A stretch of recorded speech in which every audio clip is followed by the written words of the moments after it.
When you've got something like that, an actual goal to be working towards, you find how easy it is to make sacrifices along the way, and you won't see them as sacrifices. You'll just be looking like, okay, yes, I'm getting there.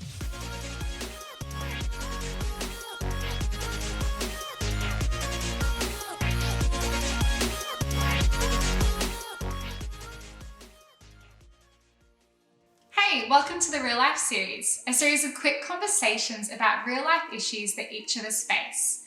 Today we're going to be joined by David Unwin, who is a Certified Practising Accountant, and he's going to be sharing some really practical tips and advice about how we can budget and more effectively save up our money. Hey Dave, so something I've noticed lately is that our bank account doesn't really seem to move up at all. What is your top tip for saving money?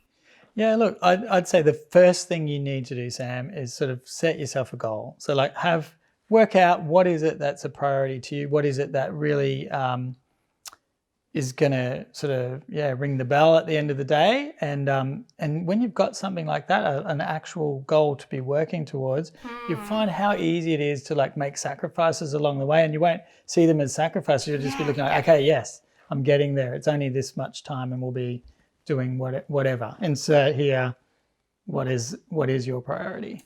So figuring out what is that thing I'm actually saving for. So once you set that goal, how much a week should we be saving?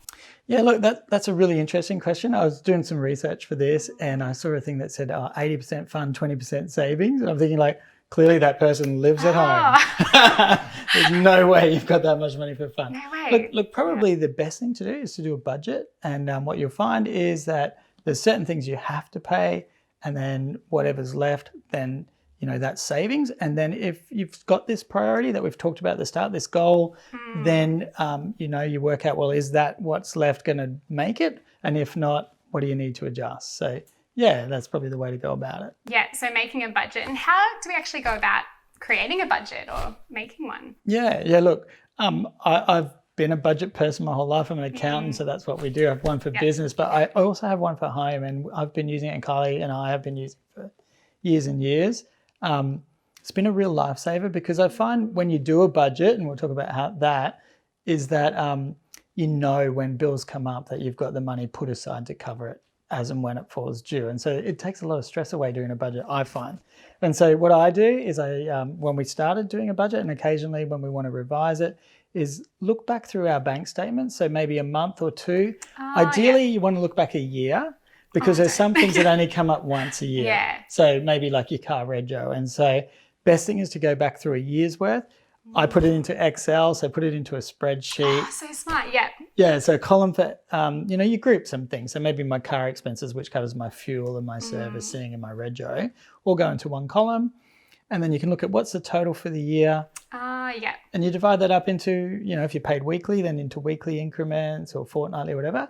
And it might seem funny putting, $20 a week away towards your rego. But if rego's $1,000 a year, you need to be putting $20 a week away. Otherwise it'll just hit you and so suddenly. Works. That's awesome. And so what if my income doesn't, I go and do this budget, my actual income isn't enough to cover the budget? What do I do in that situation? And that's actually possibly something that's going to happen to most people, is we're going to go, because we're just starting out on this journey and we're we want to achieve this priority that we've set, this goal.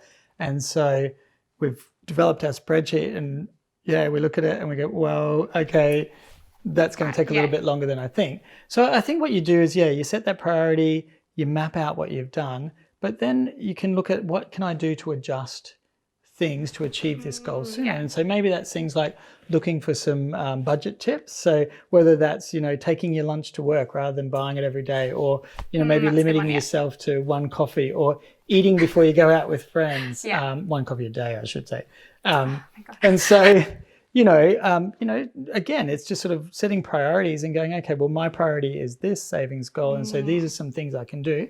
And it's just those little increments that'll help you to work towards achieving that goal a little bit sooner. So just making those tweaks once you've mapped it out is what's going to help you to get to that end goal sooner. Awesome. So just making those little tweaks and having that goal, making sacrifices and a really good budget, and I should be good to go then? That'll definitely take a lot of stress and anxiety, I think, out of your day-to-day expenses. And for sure, it'll sort of maybe stop some of those unwanted surprises coming up. Like there's just like, oh darn, hadn't counted on that one this week. So yeah. Awesome. That's really helpful and practical. So thank you so much for that, Dave. No worries. Thank you. If you'd like to hear more about what's happening in the life of our church or connect into our community, we would love to hear from you. You can head to lifepoint.org.au/connect, fill out the connect card, and we'll be in contact soon.